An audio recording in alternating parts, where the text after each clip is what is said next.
Landon, how do you feel about entrepreneurship? If that's even a real word. I don't know how you say it correctly. But... I think that was spot on, personally. I mean, Yeah. we are college dropouts. I might not be the guy to ask. Might not be But, your best resource. I felt good about it. And I want to make some self-generated money. I know that we've talked about this, and like jokingly in my two other goals, and then kissing a blonde baddie. Right, one of them was $1,000 in self-generated money. One of my ways to that is I want to create a lawn mowing business, a yard care. Right. Landscape. Uh-huh. Landscape. Because I've been doing it for fetching 8 to 10 years, and that's pretty little. And so I feel like it's easy if you just have the people underneath you, right? But it's how do you get those people? How do you find them? Here's my other obstacle, right? Is I do have it to where I could run it under an LLC. I'd have to redo like my state registration and get it a separate like tax ID or something to be able to put people on payroll. Oh. That's one of my obstacles. That's like the only real obstacle that I have with it. Well, I have something. Yeah. That might also be another obstacle. Oh gosh. At what age do you have to be under payroll? Yeah. Because can I go hire a 12-year-old? How many hours a week can they work? I think it's 14 to be able to do seasonal. That I could be talking. Yeah. Total nonsense, but I think that's what I remember. I know I've seen 14-year-olds with jobs. But I think in that instance it has to be seasonal. I think and it only does summertime. Too, because I've had other jobs where the minimum is 15. But I know 14-year-olds that have held an actual payroll job. Okay. Maybe I need to look into that. My next question is, I forgot. So, thank you. I'm sorry, didn't I? It's okay. No, that was a valid question. But, I mean, it's a good idea. It's a great idea. And I'm for it. And would love to help out. Here's the funny thing about it. Because I originally created the business first, like with the state registration and everything. Uh-huh. And going around telling people about it, they're like, oh, you're going to have a little lawn mowing business? And it's like, no, F that. Like, that's a dumb idea, right? And I just felt kind of reduced by it. But now I just really want to go hard at it and give them the middle finger. Right. Looking back, right? So there's kind of that pride sense to it. And like really just pushing myself, because realizing what we've been able to do with this podcast in the like week or two that we've been going hard at it, uh-huh, I think I can just do the same with this, and I'll just figure it out as long as I try. I just need the motivation to make that next step of how to put people on payroll. Google it. Like, well, even I think it's how you said in the last podcast, it's taking that first step, even if you're not starting off with a payroll. So what's my next first step? Because I feel like I, in a sense, have made the first step by creating the business. Right. What's my next step? Well, I think it's finding those people. I think it's going... That's fair. So if you're, like, honest truth, if you're listening to this and you want a job... we will make it work. Yeah, because that's the only thing. Yeah. Like, because I know how to talk to people about lawns. I've been scheduling this. There was one day I mowed like 5 lawns all by myself, and then one week I think I did like 8, right? So I mean, I don't know, just by myself. So then I'm thinking, hey, if 12-year-old me was able to do that, let's expand that by 1 million. Yeah. Let's just see where exponentially it can go. And you have a ton of experience with that, like all the different aspects. You've been mowing lawns, like you said, since you were 12. Yeah. In your own little business. I mean, you have... just a little sole prop action, right? Yeah, so... and you even have the background of the... getting the customers and everything, so... yeah, working with schedules. That's all the easy part. And the equipment, I mean... I just that's need the a little kids bit of an investment, but that's the only thing. Yeah, owner's capital, I've got it. And it could be something big. I mean, I worked for a lawn business. That's and... right. yeah. And that was making big money, so... yeah. And to be honest, there was 4 of us, and that's it. And we were getting a lot done. I mean, we're talking professional riding equipment. Have you looked at me? Yeah. Do you think I'm going to be doing any manual labor? No, I don't. But no, I want to be on the top of this freaking. But all I'm saying is you need 4 guys. 4 guys and it can happen. Yeah. 4 guys. Or less. I mean, depending on how much potentially business you get, but. It's true. Yeah, I think that's something that will work out. I just needed to talk about it, right? Get it out there, start getting the gears in motion, hopefully.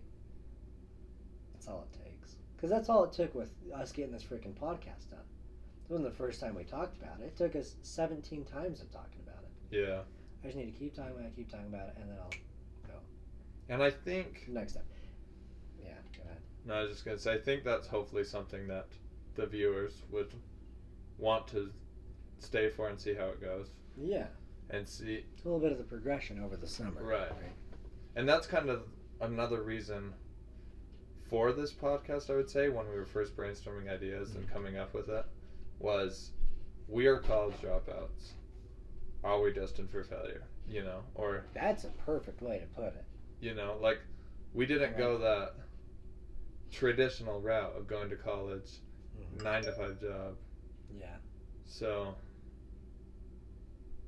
that was weird. Oh, well, we'll figure it out later. Hopefully this yeah. audio works. My other thing with that is I've been reading a book called David and Goliath by Malcolm Gladwell. Okay. Right? And it talks about these things, these conditions that would originally seem as a disadvantage. The chapter I'm reading right now talks about dyslexia and how these kids suffered through public and like primary education and secondary education. And then some of them BS their way through like colleges and stuff. Like this one lawyer, I'm going to sound like an idiot when I try and talk about this, but this one lawyer dude, completely dyslexic, it took him the entire day to read 2 pages of a book and to really understand it. But his strength then came in, he would have to listen to stuff. When his mom was practicing reading with him when he was a kid, she would read it first, and then he would memorize word for word what she was saying, an entire book page. Dang. And then he would just recite it to pretend like he was reading along. And he would recite exactly what he memorized from her saying. But didn't actually get the reading down. Didn't actually get the reading down. But that turned him into one of the most influential, successful lawyers. Because I recognized the name when I heard him like say it at the end of the chapter. Like, oh, and this person turned out to be this person. Right? So when he was in the courtroom, he was amazing at listening to people. And he was able to put it into terms that people would remember. Okay. So he wasn't this intellectual book knowledge person. He was just that like ground level understanding that just simplified everything in the courts. Right. So that was really cool. The next thing, and my final plug with this, is 1/3. I don't know when this book was written. It was written in 2015 maybe. 1/3 of business owners are dyslexic or something. Wow. Like entrepreneurial people they have some sort of dyslexia because they brain can't kind of thing. make it through college and they can't get these degrees because it's too much bookwork. I'm not dyslexic. So they have to figure out a different way. They have to figure out a different path. I see. And that was really interesting to me. Of hey, do you want your kid to have dyslexia or not? Like that's how the chapter was posed originally. Wow. I was like, well, of course I don't want my kid to have dyslexia. And then it goes in and it's talking about all. So it's that same idea, the advantages and the disadvantages of these like life sentences almost. Mm-hmm. So that's what I think we need to figure out in this podcast: the advantages and disadvantages of what this life sentence of being a dropout might be. Right? Are we destined for failure? Yes. You might think so. Let's That's be the what it seems freaking like. David, right? And the story, like this, the like history behind David and Goliath story of like it's basically a big game of rock paper scissors, right? It's rock beats paper beats scissors, whatever, right? And so, like with David and Goliath, that was the same kind of thing. Like David's sling, he was far enough away. Goliath was only effective up close. David was only effective far away. And so David had the advantage, even though if up close, traditionally how they fought on those one-on-one spars was up close. David said, no, freak this. I'm going to get monked if I go up close. Right. So he stepped back, stayed on top of the hill, one stone. Done. Yeah. Yeah. I mean, very motivational. And I hope this podcast can be a lot of motivation, a lot of Just being funny, a lot of just having a good time. Yeah. And I think, let us know what you like to listen to. Yeah, put some comments in there. I think Right. that's what we're missing. I've been plugging away for subscribers. I've been plugging away for likes. Struggling a little bit on both. But if we get some comments in there, That would be huge. that'd be nice. And if you respond to what you like, then we'll have you on Respond the to wanting a job this summer. You want to be a part of a freaking lawn mowing tycoon? This is the It's going to be place. big money Potentially, right? or a big flop, but Or a big flop, but hey, let's figure it out. right, learn. What else you got for us this week, Landon?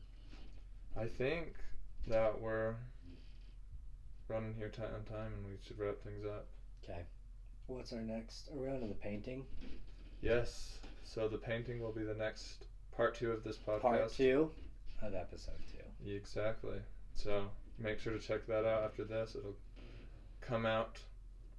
I guess we're gonna try and. We found so much success in the first episode. Got us really Plugging excited hard, right? Really just out there. that we were gonna try and up the schedule up a little bit. Try and get some more stuff out there. We just want to spray some content and then give us a little bit of like a backbone on Right. which to rely. So when we give people this channel, they're like, oh, they have something to scroll through. Exactly. So we're just going to kind of be going rapid fire for a minute. Excuse me. And then we'll really start the promos hard. Because we've been reaching out to mostly friends and family. We've got some other ideas for marketing and what that could look like that I'm really excited about. Yeah, I think that So, could go far. See where this takes us. See if it's still possible. see if Really? it's still possible. See what our advantage is. And you know, I was actually listening to a big podcast just on the way to Impossible. work. They said there's no chance. No way to get big on YouTube anymore. And these guys are YouTubers. Like, they Yeah. made it big, and it's like, it's hopeless. The new thing is TikTok, Mhm. and even that's kind of just I ended feel like out. even that's fizzling out. Yeah, 'Cause and that that's what they platform's like said. 5 years old now. Yeah, so it'll be interesting to see if we actually can get anywhere. Yeah. So, For sure. keep supporting us. We need it. Appreciate y'all. We do. All right. Okay. Well, let's Transition to part 2. Okay, sounds good. Okay. Thanks for listening to Give It To Us. The Drop Zone. All right.